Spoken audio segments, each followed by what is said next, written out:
Olá, seja muito bem-vindo, seja muito bem-vinda ao Espaço Mestre Amador, aqui do canal Roda de Proa.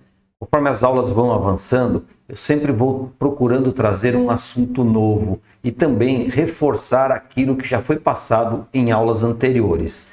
No exercício da 17ª aula não será diferente. Como assunto novo, nós vamos ver como determinar a posição de uma embarcação utilizando o método de duas distâncias de objetos diferentes. E para isso nós vamos utilizar o radar. Vou mostrar para você como é que se determina a distância de um alvo utilizando esse fantástico equipamento. Meu nome é Sérgio Cosentini, sou instrutor náutico habilitado como capitão amador. Se ao final dessa aula você achar que esse conteúdo foi interessante, relevante para você, então eu peço que deixe o seu like, inscreva-se aqui no canal e ative o sininho para receber as notificações. E é claro, compartilhe com os seus amigos, compartilhe em grupos náuticos, porque assim o canal pode crescer, pode se desenvolver cada vez mais. Então vamos lá, vamos para a nossa 17ª aula.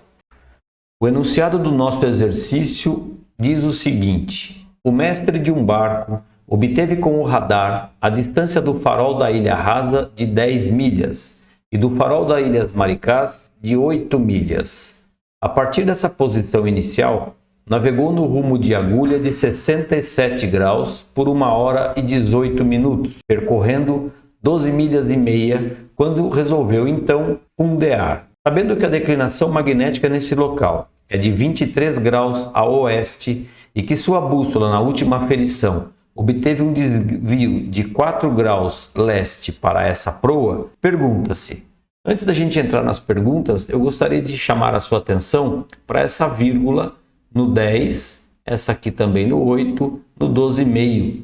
Essa vírgula em cima, normalmente nós estamos muito habituados a que represente um minuto. Porém, no enunciado nosso aqui, ela está representando milhas, distância. E também ela pode aparecer em algum outro enunciado representando a velocidade, o nó. Então fique bem atento ao que o problema está se referindo. Vamos para as perguntas aqui. Então ele pede o seguinte: 1. Qual a posição inicial do barco? 2.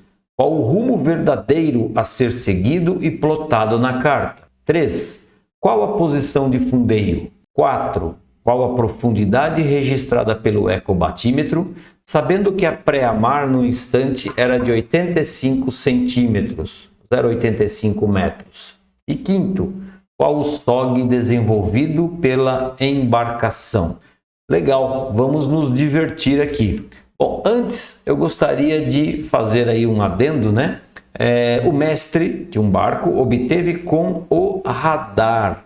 Então a gente vai ouvir muito falar em radar. Radar também é matéria de prova em mestre amador. Claro que você não vai ter que resolver exercícios como capitão amador, mas tem a parte teórica, aparece em algumas questões. Então vamos falar um pouquinho só do radar. Como é que o mestre do barco ele conseguiu obter a distância utilizando o radar?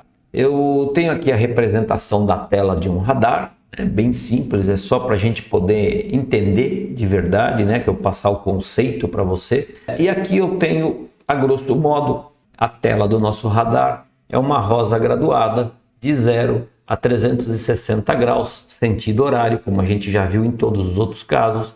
O centro dessa tela é a nossa embarcação, então nossa embarcação é o centro da tela. Depois eu tenho aqui o que nós chamamos de linha de fé, é a linha de proa da nossa embarcação. Depois eu vou ter os controles, as funções, né, para trabalhar com a distância. Então hoje aqui eu só vou falar de distância. Bom, a primeira coisa para ser dita é exatamente o range, que é a escala que eu estou usando, nesse caso 6 milhas, o que significa que do centro da minha embarcação até a periferia aqui da nossa tela, eu tenho 6 milhas. Os radares hoje operam de 0,25 milhas até 48 milhas, né? Isso vai sendo controlado pelo operador no sinal de mais e sinal de menos, simplesmente aumentando e diminuindo aqui de acordo com a necessidade. O nosso mestre então do exercício, ele marcou as ilhas usando o seu radar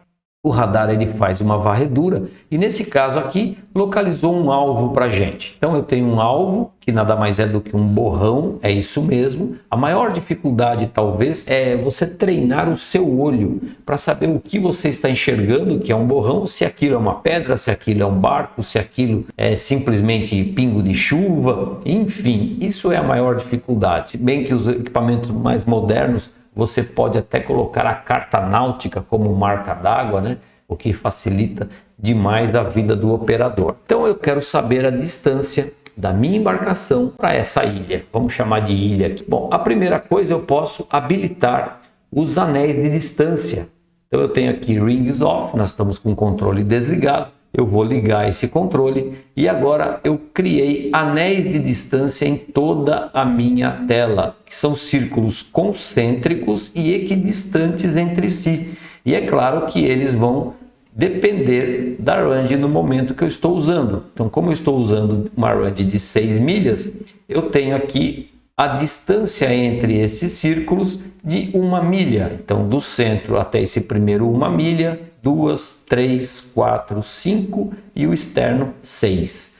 Aqui, logo de cara, o mestre ele já tem uma ideia da distância que ele está da ilha, porque basta ele contar os anéis, né? 1, 2, 3, o quarto anel já está em cima da ilha, então ele está a menos de 4 milhas. Mas note, eu tenho uma boa noção da distância, mas eu não tenho a distância exata, que é o que eu quero. Então aí eu preciso acionar o VRM, que é o círculo variável de distância. Nós temos até 2, porque eu posso medir, que é o caso do exercício, a distância de 2 alvos diferentes e simultaneamente. Então, no nosso caso aqui, nós só temos um, vamos utilizar apenas um. Eu vou acionar, vou ligar esse VRM1 e aqui da mesma forma eu também tenho o botão de menos e o botão de mais. E quando eu acionei o VRM, se você notar, no centro da tela aqui ficou um anel na cor vermelha destacando aqui dos demais. Agora eu posso ir aumentando o meu controle aqui no sinal de mais para medir a distância que eu quero. Então eu vou aumentar um pouquinho só para a gente ver a ilustração. E aqui observe, ele já contou para mim 0,32 milhas, que é a distância do centro até esse anel, a periferia do anel. E agora eu vou clicar mais um pouquinho no mais para aumentar mais um pouco. Veja que agora eu levei o meu círculo variável de distância para 1,82 milhas. Vou mais uma vez aqui, aumentar um pouquinho, 3 milhas. Ó, parei no 3 milhas, veja, ele está coincidindo com o terceiro anel de distância lá, exatamente em cima das 3 milhas. E agora eu vou clicar no mais até tangenciar o alvo que eu desejo, para medir com exatidão a distância que meu barco está daquela ilha. Então veja, parei aqui e agora eu leio 3,87 milhas náuticas é a distância da minha embarcação até a ilha. Então veja como o radar é versátil, né? Aqui hoje eu só vou falar dessa função especificamente. Em outras aulas eu vou trazendo outras funções, aí a gente vai entendendo mais o funcionamento desse fantástico equipamento. Vamos voltar para o nosso enunciado aqui, senão eu me empolgo e a aula vai ficar com 1 hora de duração. Bom, então tá lá, o mestre de um barco obteve com o radar a distância do farol da Ilha Rasa de 10 milhas e do farol da Ilhas Maricás de 8 milhas. Nós já falamos aqui em outras aulas de marcações simultâneas, depois nós vimos um outro método que era uma marcação e uma distância, de todos era aquele método mais preciso. E hoje são 2 distâncias de objetos diferentes, de alvos diferentes, né? Então essa marcação consiste em obter as distâncias de 2 pontos notáveis. Ponto notável é aquele ponto que está contido na carta náutica. Então de 2 pontos notáveis diferentes em um mesmo momento. E em seguida plotar as circunferências de mesma distância. Então, nesse caso, nós vamos obter linhas de posição, LDPs, curvas. Vamos lá. Primeira coisa que a gente tem que fazer aqui é identificar os locais, né? Ilha Rasa, Ilhas Maricás, essas daqui já estão bem mais conhecidas da gente. Então, aqui, os 2 locais que a gente vai trabalhar. Bom, agora como ele obteve com o radar a distância de 10 milhas do farol da Rasa, eu vou abrir o compasso na escala de latitude, contei 10 minutos, 10 milhas, ponta seca, levo lá no farolzinho da ilha e vou agora traçar a minha circunferência, plotar a minha circunferência de raio 10 milhas. Agora eu vou fazer a mesma coisa com Maricás. Maricás nós estamos a 8 milhas, então compasso na escala de latitude, 8 minutos, ponta seca no farol de Maricás, vamos plotar a circunferência 8 milhas de raio. Perfeito, até aqui tranquilo.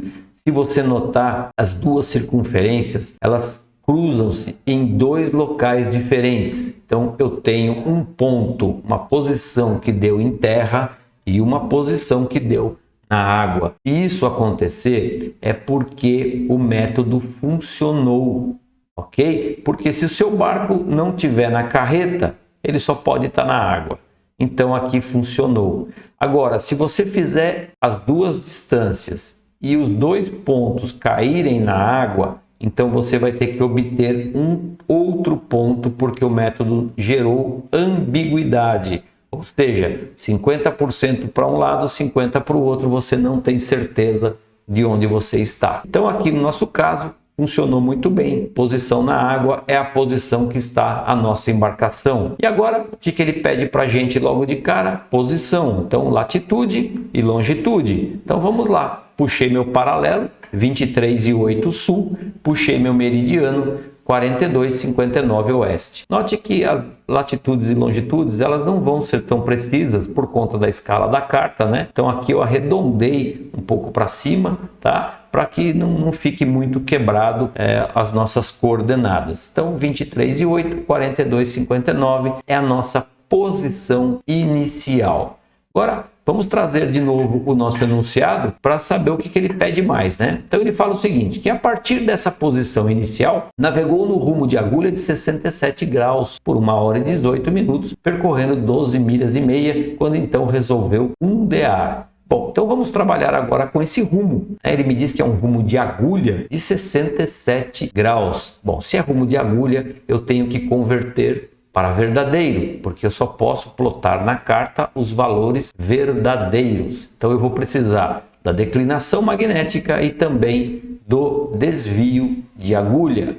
Ok, e agora o nosso velho e bom Calunga. Vamos para ele aqui. Então eu já trouxe meu Calunga, tá lá o nosso norte verdadeiro, vem pronto de fábrica, bonitinho, já trouxe os dados que a gente vai precisar. E agora o meu próximo norte aqui é o norte magnético, 23 graus a oeste do verdadeiro. E está colocada a minha declinação magnética e plotado o meu norte magnético. Uma vez que eu tenho o norte magnético, eu posso encontrar o norte de agulha, que está a 4 graus a leste. Leste de quem? Do magnético. Então, vamos lá. Aplicando o desvio de agulha, eu obtenho o meu norte de agulha, 4 graus a leste. Ok. O que eu posso fazer agora? Eu posso aqui já colocar também o meu rumo de agulha. Posso colocar minha variação total. Vamos ver a variação total. Quanto que dá essa variação total? Quanto você acha que dá? Variação total é o ângulo formado entre o norte verdadeiro e o norte de agulha. 23 menos os 4. Então aqui eu tenho 19 graus para oeste. É a variação total. Vamos colocar o rumo de agulha. Ele fala que o mestre navegou no rumo 67 de agulha, né? Então aqui eu vou puxar 67 graus e o rumo de agulha está plotado. A embarcação está indo nessa direção. Mas o que eu quero para plotar na carta é o verdadeiro. Então, olha como ficou fácil. Se daqui até aqui tem 67, eu preciso subtrair exatamente esse pedacinho aqui, né? 67 menos a variação total. Encontrei 48 graus o rumo verdadeiro. Ah, Sérgio, mas eu quero ver na fórmula porque eu não acredito muito no Calunga. Então vamos baixar a fórmula aqui para a gente dar uma olhada. Rumo verdadeiro é igual o rumo de agulha mais a variação total. Então aqui só um adendo, né? Cuidado, a variação total aqui, então eu tenho que somar, porém a variação total ela está para oeste e tudo que está para oeste recebe o sinal negativo. Então, rumo verdadeiro é 67 menos os 19. Rumo verdadeiro, exatamente 48 graus. Então, tá aqui a prova dos 9. E agora eu tendo o rumo verdadeiro, ficou fácil. O que eu preciso fazer? Toda vez que você ouvir falar a palavra rumo, você tem que usar quem? Rosa dos ventos e régua paralela. Então eu vou posicionar a minha régua paralela no olho do observador, que é o centro da rosa, e o 48 graus. E agora basta a gente transportar esse grau até a posição inicial da embarcação e plotar aqui então a nossa linha de rumo. Então, lápis e plota-se a linha de rumo com 48 graus. Ok, agora só falta a gente colocar essa distância de 12 milhas e meia para obter o ponto de fundeio, porque eles partiu daqui, está navegando, 12 milhas e meia, ele resolve parar a embarcação para fundear. Então vamos lá, compasso, escala de latitude, vou pedir até perdão para você, porque eu sempre nas outras aulas falo da distância de 10 milhas, né, para a gente usar, mas hoje não resisti porque passou só um pouquinho, em vez de fazer 2 compassos, confesso que foi preguiça. Então eu abri em 12 milhas e meia, 12 minutos e meio. Se você quiser fazer com 10, faça com 10, marca aqui, depois faz mais 2,5, marca a posição final. Então vamos lá, levei o meu compasso à ponta da posição inicial, na outra ponta eu obtenho a posição de fundeio dessa embarcação. Então agora eu tenho lá minha posição devidamente marcada, 12 milhas e meio. O que eu preciso? Saber essa posição. Então, latitude 22,59 sul, longitude 42,49 oeste. Veja que aqui eu representei latitude e longitude por φ e lambda. Se você assistiu às aulas de latitude e de longitude, você viu que lá eu falo das letras gregas φ e lambda para representar latitude e longitude. E por que eu estou usando aqui? Para que você familiarize com diversas formas que podem aparecer no seu dia a dia, ok? Então, vamos lá, eu já tenho aqui agora várias respostas, dá para a gente preencher um pouquinho o nosso caderninho de resposta. Primeira pergunta, qual a posição inicial do barco? Bom, posição inicial exatamente essa latitude e essa longitude, ok? Já está lá. Qual o rumo verdadeiro a ser seguido e plotado? Rumo verdadeiro de 48. Qual a posição de fundeio? Essa que nós acabamos de achar aqui, 22,59, 42,49. Agora faltam as duas últimas. Qual a profundidade registrada pelo ecobatímetro? Sabendo que a pré-mar no instante era de 85 centímetros, 0,85 metros. E a última, qual o SOG desenvolvido pela embarcação? Então vamos para a profundidade agora.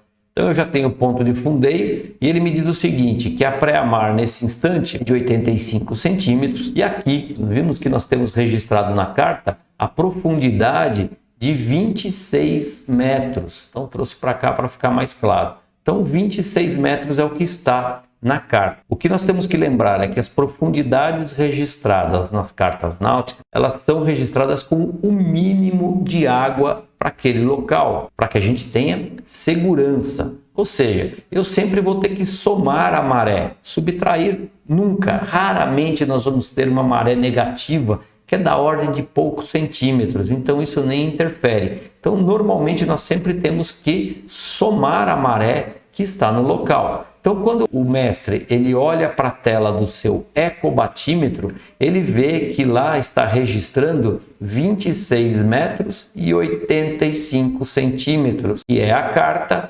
mais a pré-mar. E o que é pré-mar? É a maré alta. Baixa-mar é a maré vazia. Está aqui o nosso ecobatímetro registrando a profundidade do local. Falta agora a gente responder a velocidade. Então, voltando aqui para a nossa tela, o nosso SOG, Speed Over Ground, a velocidade no fundo, que é aquela velocidade que realmente aconteceu, né? Livre de ventos, de corrente, ou seja, é a velocidade que envolve distância e tempo. Você percorreu tal distância em tanto tempo, então a sua velocidade foi essa. Muito bem, eu tenho a distância de 12,5, tenho o tempo de 1h18. Então, o que temos que fazer? Converter esse tempo em valor decimal, porque eu não posso fazer o cálculo com 1h18. Então, vamos fazer o quê? Vamos pegar o minuto 18 e dividi-lo por 60. Encontramos 0,3. Agora, basta somar o 0,3 com o inteiro e nós temos 1,3, que é a representação decimal para 1h18. Agora ficou fácil para a gente poder fazer o cálculo, basta colocar a fórmula. Não lembra da fórmula? Nossa aula número 07, distância, tempo e velocidade, eu tenho lá esse diagrama que é para a gente não esquecer das fórmulas. Então aqui eu tenho a velocidade, é a distância sobre o tempo. 12,5 dividido por 1,3 e a nossa velocidade no fundo foi de 9,6 nós. Então, mais um problema resolvido. Está aqui o nosso cartãozinho de resposta todo preenchido. Últimos que faltavam nos 26,85 metros, velocidade de 9,6 nós. É claro que um exercício desse tamanho não vai cair em prova. Fique tranquilo, esse aqui é um exercício que envolve 3, 4 problemas de prova, até mais. Então, fique sossegado. Essa é a maneira que eu encontro de você ir se familiarizando cada vez mais com coordenadas, profundidade, linha de rumo, conversão de rumo, distância, enfim, todos os elementos que a gente viu aqui. Assim você vai se preparando gradualmente, quando você perceber, você já está uma fera no assunto. Desejo a você bons ventos, forte abraço, nos vemos na próxima aula. Até lá!